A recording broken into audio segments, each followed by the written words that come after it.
All right, so which leads to my second point, which is managing your emotions. And this is what I want to talk about today.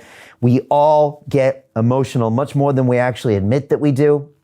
And when it comes to trading things of value, where you see prices going up and down, it's money in your pocket, there are shiny lights, there are vibrations on your phone, you can check the price day, night, when you're drunk, when you're mad, when you're sad, when you're angry, when you're happy. This is very, very dangerous stuff. And again, it's one thing to manage your emotions in a down market, which is what we've been doing for the past 3 months, right? And I've been talking through my students and talking about stop losses. Now it gets even harder because now it's party time, right? We're on the 10th tequila shot and everything seems like a good idea at the party. We've all been at that party where it's not a good idea to do some of those things, all right? I've been there too. And I want to make sure you make intelligent decisions to where you don't wake up the next morning with a big hangover, wondering, where your watch is, what the tattoo is all about, and what that wedding ring is doing on your finger. So again, it's like the 20th tequila shot, the tattoo you got, and that wedding in Vegas. I want to avoid emotional decision-making, and I want to talk about that in the trading disciplines. I also want to give you a testimonial from one of my students inside Kings of DeFi who is making money for the first time ever in her life trading, and I want to share with you some of the things that she has to talk about. The last thing I want to talk about is how to take gains during the crypto rally. And let me throw up a really quick chart up here that just gives you a rough idea of what I'm talking about here. And again, you can see someone here buying an asset, and you can see someone here selling it too late. And I don't want this to happen to you. And I want to show another really interesting graph. This is the stock price of BlackBerry. It's a very old chart, and it's a technology that doesn't apply to crypto. But look at the cycle of this stock price.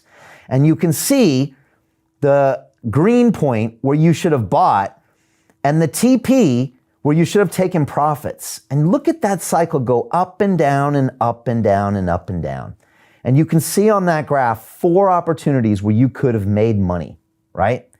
And the reason I show you that graph, and you can come back to me now, is that a hodler would still be sitting there with their position, whereas a trader would have locked in 4 different profit strategies, 4 different profit strategies, because they were using their brain and checking their emotions at the door. And that's why I don't like hodlers, and that's why I like intelligent traders with discipline. And I did a survey the other day inside my Kings of DeFi class, and I got about 14 or 15 amazing people in there that are making money. And I said, raise your hand if you think the best way to make money in the next 10 years is to hodl all your positions and not trade the ups and downs that we're going to see going on for the next 10 years in the crypto space. And keep in mind, 1/3 of these people were brand new to crypto, right? This is in my inner circle trading group. And almost every single student raised their hand and said, you're right, Brian, that makes sense. We need to trade the ups and the downs, even though we all believe long-term this market is going to go up.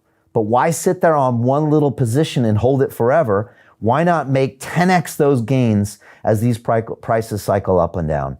And that's what I'm talking about. And it all comes down to a mindset and a philosophy. And I think it was Sun Tzu, the famous general in China, that once said, every battle is won before it's ever fought.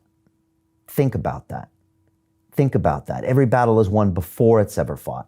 So you already know before Bitcoin rallies and goes up 30%, you already know where you're locking in your profits. You already know, yep, I'm taking some profit at 20%. I'm taking a little more profit when it goes up 25%. I'm taking a little more profit when it goes up 40%. It's already locked in.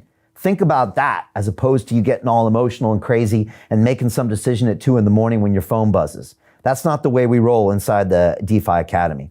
And again, this is something that seasoned traders have known for a very long time. I want to put up a picture of Marty, the Pitbull Schwartz. He's a seasoned trader, and Marty said this. He said, most people think they are playing against the market, but the market doesn't care. You are playing against yourself. Marty went on to say, you have to stop trying to will things to happen in order to prove you're right. Raise your hand if you've done that in the marketplaces before. Come on, I've been guilty of that, right? I'm willing Bitcoin to go up. I knew it was the whole time. I've been telling all my relatives, they think I'm crazy. You have to stop doing against that. And Marty goes on to say, listen only to what the market is telling you. And he finishes off with one of the greatest statements ever. The sole objective of trading is not to prove you're right, but to hear the cash register ring.